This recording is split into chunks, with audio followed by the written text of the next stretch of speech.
আসসালামু আলাইকুম। ওয়ালাইকুম আসসালাম। কে বলছেন? খাদিজা আমি।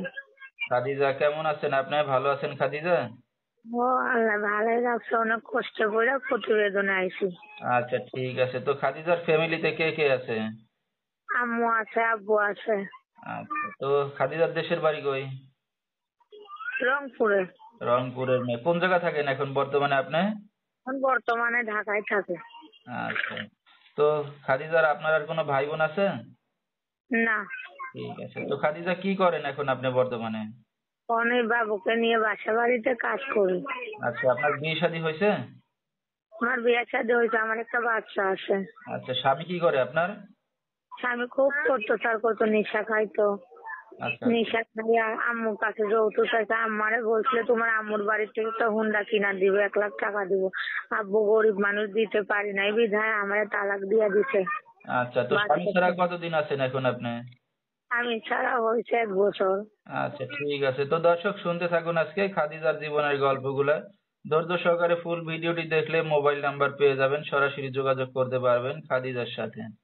তো খাদিজার দেশের বাড়ি ছেড়ে ঢাকাতে, তো দেশের বাড়িতে জায়গা জমি সম্পত্তি আছে কিছু আপনাদের?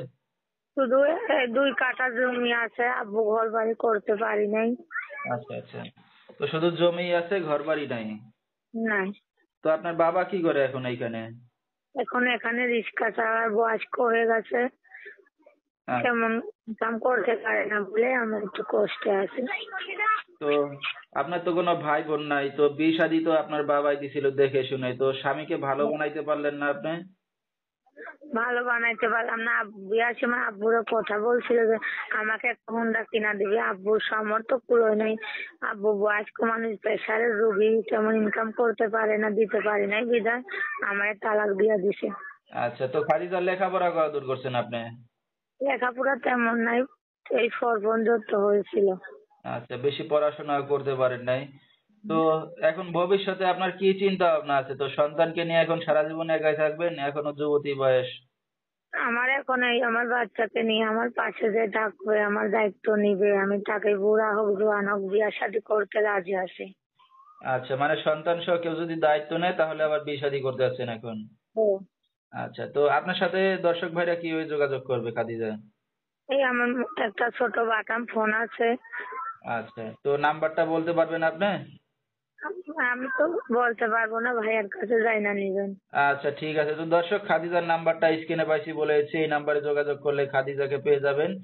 যেহেতু গরিব ঘরের মেয়ে, একবার বিয়ে শাদী হয়েছিল, যৌতুকের ঝামেলার কারণে স্বামী ছাড়া এখন 1 বছর একা আছে। তো কেউ যদি তার পাশে এসে দাঁড়াতে চান বা দায়িত্ব নিতে চান বা বিয়ে শাদী করতে চান সন্তান সহ, তাহলে এই নাম্বারে যোগাযোগ করলে খাদিজাকে পেয়ে যাবেন। 01787926654, এই নাম্বারটাই হলো খাদিজার। তো খাদিজা, এই যে এখন আপনার মিডিয়ার সামনে আসছেন, বিয়ে শাদী করতে যাচ্ছেন, আপনার বাবা আপনার মা জানে তারা? জানে, আমি আমার বাবা মা জানে অনেক কষ্ট আছে বলে। এখন ধর ঢাকার বাড়ি ভাড়া থাকলে অনেক কষ্ট হয়, আব্বু একা চালাইতে পারে না। এই বাচ্চা নিয়ে, বাচ্চাটা বড় হয়ে গেছে, ওনার খরচ লাগে, আমি কুলাইতে পারতাছি না বলে মিডিয়ার সামনে গেছি যে ভাই আমার সহযোগিতা করবে, খারাপ মাইন্ডে কথা না বলবে, যে বুড়া হোক জোয়ান হোক তার আমার দুটো পাশে থাক, আমি তার পাশে সারা জীবন থাকতে চাই।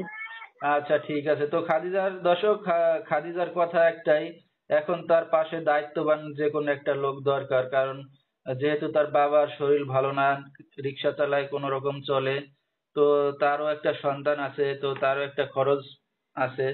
তো সবকিছু এখন জেনে শুনে কেউ যদি তার সাথে যোগাযোগ করতে চান, ভিডিওর স্ক্রিনে নাম্বারটা পেয়ে যাবেন।